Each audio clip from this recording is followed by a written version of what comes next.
Boa noite, sejam bem-vindos ao canal do Centro Espírita Caminho do Evangelho, para mais uma exposição, para mais uma palestra. Hoje nós temos um tema, eu diria um pouco diferente do que habitualmente nós temos visto nos últimos dias. Nós vamos convidar a todos para que façamos calma, para que tenhamos calma, para que sejamos calmos, pacíficos.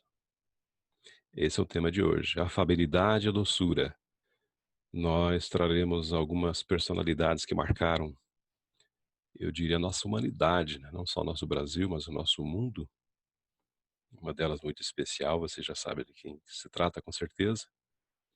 E antes que nós entremos no tema, nós convidamos a todos para que façamos juntos uma prece de agradecimento a Deus, a Jesus, por mais uma oportunidade do trabalho, de estarmos aqui reunidos em família, mesmo que distanciados nesse momento, em razão dessa pandemia, mas estamos de certa forma unidos pelos laços do pensamento, do coração. A Ti, Jesus, a nossa gratidão permanente e eterna, a Deus, nosso Pai, e mais uma vez e sempre o pedido para que todos aqueles que nos acompanham agora tenham seus lares visitados por Ti, Jesus, e que Ele faça morada, e que todos os que residem nesta casa, nesse lar, sintam a Tua presença em forma de saúde e paz. Obrigado, amigo querido, permanece conosco hoje e sempre. Meus amigos, para que nós comecemos a nossa fala, bastante objetiva, nós vamos mostrar alguns slides onde nós colhemos as informações que compartilharemos com todos vocês hoje. Nós temos no Evangelho segundo o Espiritismo uma mensagem muito interessante de Lázaro que trata dessa temática, a afabilidade e a doçura. Nós nos serviremos desse ensinamento em razão da sua riqueza. Óbvio, existem muitos outros apontamentos que nós poderíamos tomar aqui como exemplo hoje, mas esse, pela exiguidade do tempo, acreditamos que vai dar conta, sim, suficientemente, sem pretensão de exaurir o tema, evidentemente, que o tema é muito profundo, muito belo, mas nós contamos com a ajuda dessa mensagem de Lázaro, que com certeza vai atender a nossa expectativa. No capítulo 9 de O Evangelho segundo o Espiritismo, tratando das bem-aventuranças, daí vocês podem imaginar quem que a gente vai chamar hoje para falar sobre isso. Os brandos e os pacíficos são os bem-aventurados, segundo Jesus. Porque, repetimos, nesse período em que tanto se fala em dificuldades, em dramas, em dores, nós resolvemos trazer aqui esse convite para que nós sejamos fiéis, para que nós estejamos tranquilos, estejamos confortados, reconfortados, consolados pela luz da doutrina espírita, porque não tem um farol mais que brilhe mais nesses dias do que o próprio Espiritismo, do que sua mensagem espírita, que é a mensagem de Jesus, na verdade. E o Espiritismo é Jesus, todos nós já sabemos. Essa mensagem trazida por Lázaro no capítulo 9 do Evangelho segundo o Espiritismo dá conta, como já dissemos, desse conteúdo, dessa ideia, dessa mensagem, ou dessa proposta que nós temos para hoje, porque, veja, nós destacamos inclusive alguns pontos ali que são relevantes, todos são relevantes, evidentemente, mas alguns saltam aos olhos. Por exemplo, a benevolência, diz Lázaro, para com seus semelhantes, tem a ver com a resposta da pergunta 886, se vocês fizerem esse link. A benevolência para com seus semelhantes, fruto do amor ao próximo, produz afabilidade e doçura. Quando nós somos afáveis, bondosos, somos amistosos, somos fraternos, nós fatalmente desenvolvemos essas virtudes.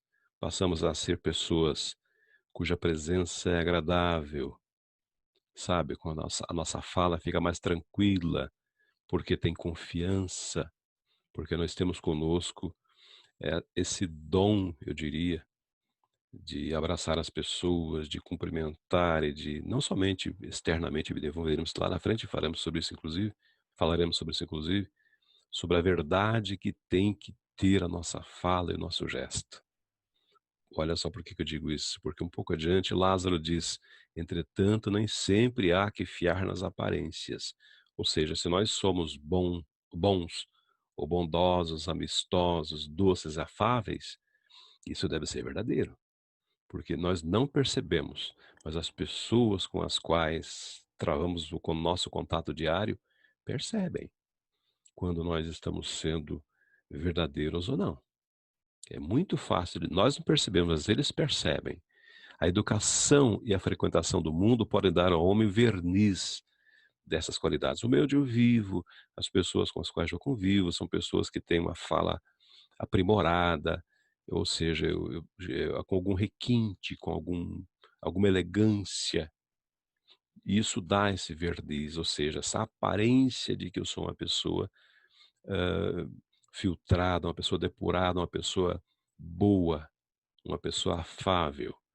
Mas esse verniz, quando Lázaro usa a expressão verniz, ele está justamente querendo dizer assim que há alguns solavancos, algumas provocações podem arranhar esse verniz, ou seja, podem colocar à mostra aquilo que nós somos de verdade. Aí nós acabamos demonstrando que nós não somos tão verdadeiros quanto pretendemos ser. E ele continua dizendo justamente nesse tom: "Quantos há cuja fingida bonomia não passa de máscara para o exterior?" Repetimos, as pessoas percebem quando nós somos verdadeiros ou não somos verdadeiros. Quando nós usamos uma roupagem, conforme diz Lázaro, de talhe primoroso, dissimulando aquilo que nós carregamos internamente. O mundo está cheio dessas criaturas que têm nos lábios o sorriso e no coração o veneno. Aqui chama muita atenção essa fala de Lázaro, porque para o Espírito dizer isso, fica muito claro que ele nos acompanha, que ele acompanhou um grupo de pessoas por um período considerável. Evidentemente que esses espíritos têm uma visão bastante ampliada e é muito fácil para eles, na condição em que eles se encontram, de fazer em nós essa leitura e de reconhecer em nós o que é verdadeiro e o que não é verdadeiro. Pessoas que são brandas desde que nada as agaste, mas que mordem a menor contrariedade. Aqui está a lesão feita àquele verniz que se referiu um pouco atrás. Se nós somos pacíficos, calmos, tranquilos, o ideal é que sejamos assim permanentemente, não é verdade? Não somente durante uma reunião, durante um grande conclave, sei lá, uma festa, uma confraternização, coisa parecida. As pessoas que têm essa virtude devem carregar isso de maneira permanente. Cuja língua de ouro, quando falam pela frente, se muda em dardo peçonhento quando estão por detrás. Há sim aqueles que, quando conversamos, com os quais travamos contato, sei lá, nos nossos círculos sociais, nos tratam bem. Mas há aqueles que não só nos tratam bem nesse período, nos tratam bem em todo momento, mas aqueles que tratam bem nesse período e aqueles que durante ou no período em que não estamos próximos, distantes, por detrás, como se diz, destilam veneno. Infelizmente, eu digo até com algum pesar, todos nós já vivemos experiências assim, de termos a decepção e dói. Nós sabemos que é dolorida a decepção de pessoas que são muito caras de nós, muito próximas de nós, e que nós sabemos que, se vamos dizer assim, se equivocaram, né, por terem disparado esse tipo de dardo na nossa ausência, e depois ficamos sabendo. Então o melhor mesmo, meus amigos, é que nós não façamos parte desse time, ou desse grupo de pessoas que agem dessa forma. Um pouco adiante, Lázaro vai chamar a atenção de que isso acontece individualmente, acontece também de uma forma geral na sociedade. Por isso se chama de classe. A essa classe também pertencem, né, no plural, esses homens de exterior benigno, que na sociedade são bons, mas que são tiranos domésticos, aqueles que fazem com que suas famílias, seus subordinados, lhes sofram o peso do orgulho e do despotismo. Ou seja, um pouco adiante ele vai completar por que isso acontece. Essas pessoas têm uma problemática consigo mesmos, evidentemente, óbvio que são uma questão que precisa ser trabalhada, E como as pessoas em casa são pessoas mais fragilizadas, são as pessoas do seu relacionamento, são as pessoas com quem ele tem mais intimidade, ele resolve se desforrar, né, constrangendo essas pessoas em casa, um constrangimento que depois ele vai sofrer lá fora, porque lá fora algumas pessoas, algumas circunstâncias o colocam em seu lugar, entendem? Ou seja, lá fora não consegue ser tão corajoso, tão audacioso, tão dominador, tão prepotente quanto é em casa. Por isso Lázaro diz exatamente assim: não se atrevendo a usar de autoridade para com os estranhos, que o chamariam à ordem, acham que pelo menos devem fazer-se temidos por aqueles que lhes não podem resistir, ou seja, infelizmente, esposa, filhos, até os próprios animais domésticos sofrem essa intemperança. Envaidecem-se de poderem dizer: aqui mando e sou obedecido quando estão em casa, sem lhes ocorrer que poderiam acrescentar: e sou detestado. Esse tipo de característica fica impregnado na alma dessa criatura, e um dia, cedo ou tarde, infelizmente muitas vezes tarde, ele vai se descobrir não amado. Alguém que não tinha, em contrapartida da sua atenção, da sua condição de pai de família, vamos pegar um caso específico aqui, não tinha a mesma contrapartida, não tinha o mesmo amor advindo, ouvindo daqueles com os quais ele dividia os seus dias, suas horas. Ou seja, também não poderia se esperar outra coisa, não é verdade? Quando nós agimos de maneira dura, com prepotência, com desmando, coisa parecida, não podemos esperar outra coisa. Não tem, é uma lei, né? Não basta que dos lábios mane leite e mel. Que voltando à primeira ordem, primeira informação de Lázaro, com relação àqueles de nós que fazemos um papel, um determinado papel, mas que na verdade é só uma representação. Porque nesse caso ele continua, não basta que dos lábios mane leite e mel, seja que eu fale bonito e que eu seja aparentemente dócil, não é? Se o coração de modo algum se associa a esse meu comportamento. Se eu agir assim, eu estou sendo hipócrita, diz Lázaro. Aquele cuja afabilidade e doçura não são fingidas, falamos bem no comecinho, ele não se desmente. Ele é o mesmo em casa, no trabalho, onde quer que ele se encontre, ele vai ser sempre o mesmo. E esse é o esperado de todos nós que praticamos ou que buscamos ser dóceis e pacíficos, amáveis, afáveis. E Lázaro termina essa mensagem dizendo assim: esse ademais, que convenhamos é um puxão de orelha, esse ademais sabe que se pelas aparências se consegue enganar os homens, a Deus ninguém engana. Porque, como falamos agora há pouco, a espiritualidade superior, Deus, evidentemente, Jesus, Deus sabe de tudo que nos acontece, nós não conseguimos enganar a divindade. Ou seja, um dia chegará em que nós precisaremos fazer a corrigenda desse comportamento, dessa conduta, desse vício, eu diria, praticamente um vício.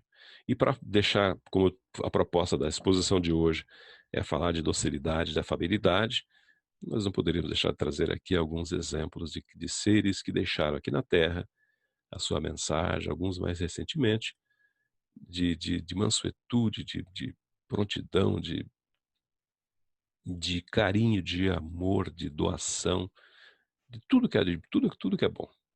Olha que maravilha.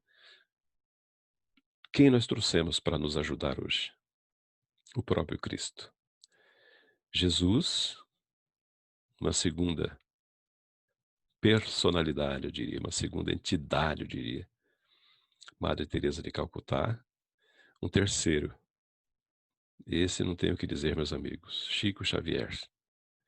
Um quarto, Mahatma Gandhi, né, que fala um pouquinho a respeito do Mahatma Gandhi também. Evidentemente que mas não era tão doce, tão afável. Sim, ele teve momentos em que ele teve que enfrentar politicamente pessoas que dominavam seu país, a Índia, contra o domínio inglês, sabemos disso.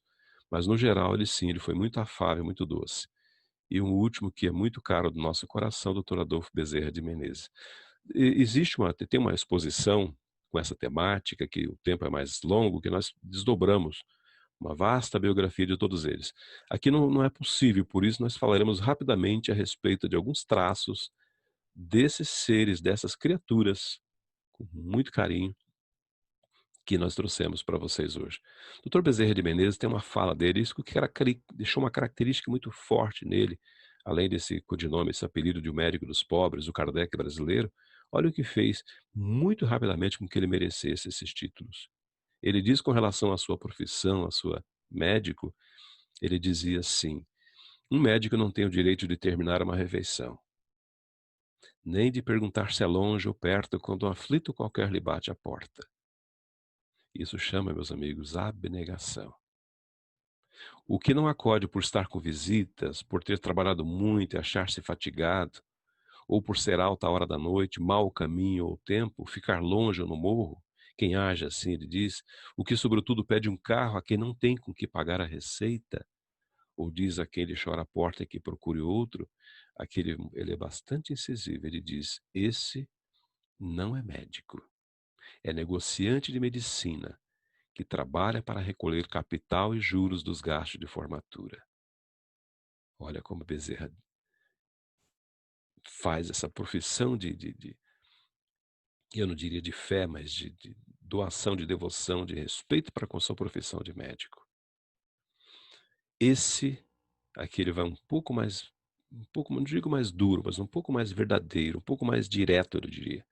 Esse é um desgraçado, no sentido de ser uma pessoa infeliz com a sua profissão, que manda para outro o anjo da caridade, que lhe veio fazer uma visita e que lhe trazia a única esporta, o único pagamento que podia saciar a sede de riqueza de seu espírito, a única que jamais se perderá nos vai-vens da vida.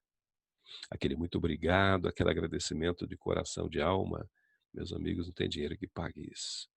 E ele, como médico, sabe muito bem disso. Quem conhece a biografia de Bezerra, repita que não daria tempo, sabe muito bem o que aconteceu quando ele foi recebido na espiritualidade, né?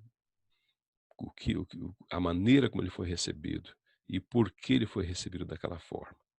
Fica a sugestão aqui para que nós busquemos essa informação. Nós trataremos isso noutra oportunidade. A outra entidade que nós trouxemos, Mohanda Karamchand Gandhi.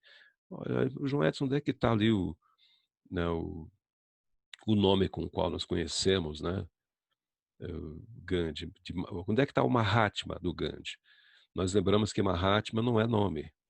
Mahatma é um título, digamos assim, um título eh, seria eclesiástico se estivesse falando de uma forma tratando da questão como uma igreja, como ele sendo um missionário religioso, mas não é exatamente. Mahatma exatamente é mais uma condição de uma pessoa que se depura, que atinge um determinado nível de respeito, de pureza, de devoção pelos seus correligionários, pelos seus seguidores.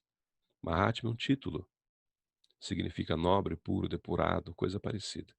Mohandas Karamchand Gandhi, o Mahatma Gandhi como queiro, ele tem umas frases muito interessantes que traz para a gente, que faz com que nós e justifica porque nós trouxemos ele aqui hoje.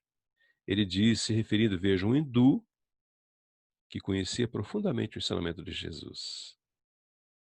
Ele conhecia a tal ponto que disse o seguinte: se dos ensinamentos do Cristo ficassem apenas os extratos do Sermão do Monte, teríamos condições de pautar a nossa conduta para nos relacionar bem em sociedade. Conhecia muito profundamente o Evangelho de Jesus. Se toda a literatura ocidental, essa é a parte mais conhecida, se toda a literatura ocidental se perdesse e restasse apenas o Sermão da Montanha, nada se teria perdido. Aliás, nós estamos falando de bem-aventurança, justamente por isso que trouxemos, lembramos de trazer Gandhi, porque ele se refere justamente a esse momento mágico na vida de Jesus. Todos foram mágicos, mas esse em especial, quando ele traz as bem-aventuranças e Gandhi traz essa conclusão, esse fechamento a respeito da importância que tem para todos nós aqui na Terra as bem-aventuranças do Cristo. Francisco Cândido Xavier também não poderia faltar nesse rol, meus amigos. Ele tem, isso não é mensagem da espiritualidade, isso é dele mesmo, um grande filósofo que poucos conhecem, que foi o Chico Xavier.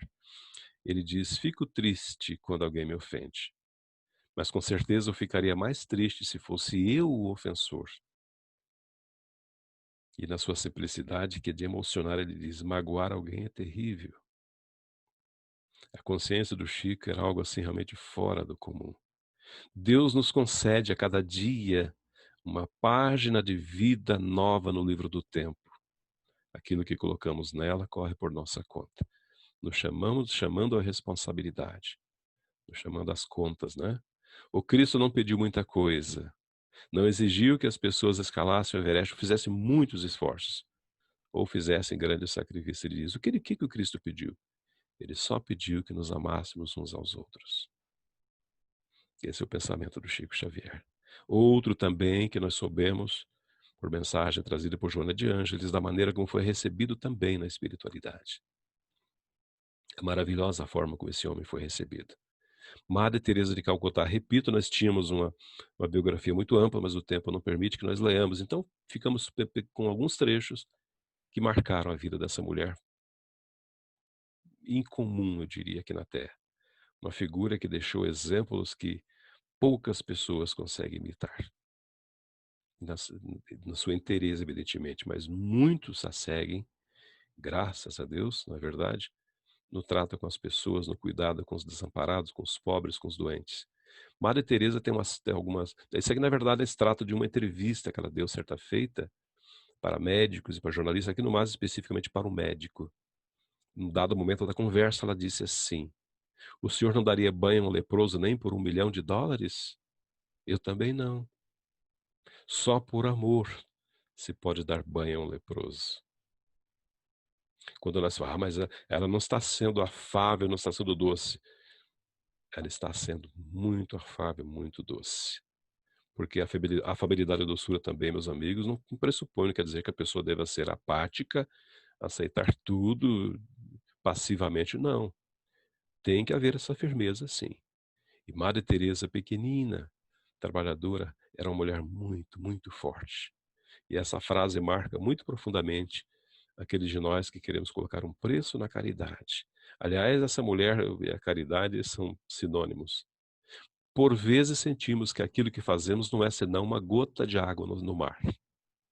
Mas o mar seria menor se lhe faltasse uma gota. Essa lição é para todos nós que pensamos: o meu trabalho é tão pequeno, insignificante. Não, todo trabalho tem seu valor. Toda atitude nobre, todo benefício que a gente faça para algum copo d'água tem um valor imenso. Um sorriso tem um valor imenso. Um olá, um cumprimento, uma boa tarde, uma boa noite tem um valor imenso. Tudo tem um valor significativamente grande na, na, no universo, na construção de um mundo diferente. E essa mulher deixou, meus amigos, o seu contributo. Quando descanso? Foi perguntado a ela. E ela respondeu: descanso no amor. Por isso que eu falei da caridade. Se o amor ou se a caridade é o amor em movimento, em ação, está aqui um exemplo na fala dessa mulher e, sobretudo, no exemplo que ela deixou para todos nós. A todos os que sofrem e estão sós, dai sempre um sorriso, falei agora há pouco, um sorriso de alegria. Não lhes proporciones apenas os vossos cuidados, mas também o vosso coração. Lá no comecinho falamos que as pessoas percebem quando nós estamos sendo verdadeiros. Se nós doarmos o coração, fizermos com o desejo de ajudar, sem outra intenção que não ver o benefício da outra pessoa, ela vai perceber isso. As pessoas percebem. As pessoas percebem. E nós encerramos, não podia ser diferente com Jesus. É lógico, tem muitos e muitos outros que passaram, estão inclusive alguns na Terra, que poderiam ser trazidos aqui, mas o tempo não permite que nós tratemos de todos eles, evidentemente. Mas o Cristo, meus amigos, é o exemplo máximo da caridade, do amor, da brandura, da doçura, da fraternidade, do que vocês possam imaginar. Algumas referências, nesse caso primeiro de João, a respeito do Cristo, diz assim, falando de sua origem, né, da sua vinda aqui, e falando da bondade divina também. Porque Deus amou o mundo de tal maneira que deu o seu Filho unigênito, para que todo aquele que nele crê não pereça, mas tenha vida eterna. Falando de Jesus. E da boca dele veio esse poema, esse cântico, essa sentença. Um novo mandamento vos dou, que vos ameis uns aos outros, como eu vos amei a vós, que também vós uns aos outros vos ameis. Aqui está toda a lei e os profetas, reunido ao mandamento do amor a Deus, do amor ao próximo. É o Cristo, meus amigos.